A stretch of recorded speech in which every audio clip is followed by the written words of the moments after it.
Now, the rest of the story. It ran in the family, of course, manic depression, or something like manic depression. Now Eugene was certain that he had succumbed to it.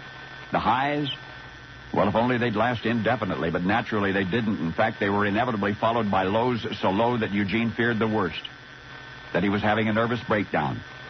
He was turning into his father, wasn't he? His father, Percy, a big band saxophone player who eventually sold his instrument in his dreams and settled for a third-rate accountant's job. A job so unsatisfying that he hardly minded getting fired and plunging his family into poverty. Nice fellow, Eugene's father. Nice to a fault. Would hand you his shirt in the desert even if the sun was blistering his own back. And for his niceness, what did he get? More people asking for his shirt and a standard greeting from his father-in-law, "Hey, loser." Pops just wanted folks to like him, didn't he? What was so wrong with that? Well, everything was wrong with that, Eugene surmised. Now, barely in his 20s, he realized that he was afflicted with that same disease. Please, somebody, like me. Maybe Eugene should just try to relax a little and make a painting or something. So he made a painting of his father, his dad holding a stopwatch and a starter's pistol. Eugene titled the painting, "Waiting to Die." The more he stared at the canvas, the more he remembered of the teenage years he'd tried to forget. Pops was just receiving his pink slip and was telling Eugene and his mother and 3 siblings what life was going to be like for them. They'd be selling the house. They'd be living in their VW camper van. The boys would be dropping out of school so they could all go to work, Dad included, in the local tire rim factory as night guards and janitors. "We're going to be homeless?" Eugene asked Pops incredulously. Yes, they were going to be homeless. And everything Dad had predicted did come to pass.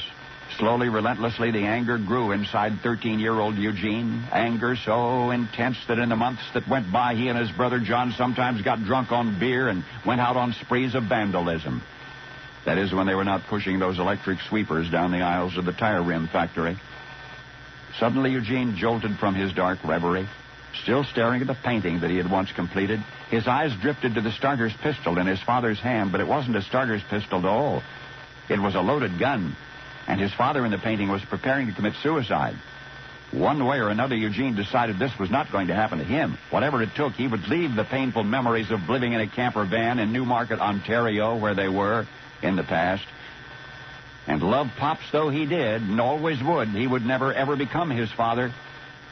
And he never did, except for once, in a character he created for a motion picture called The Mask.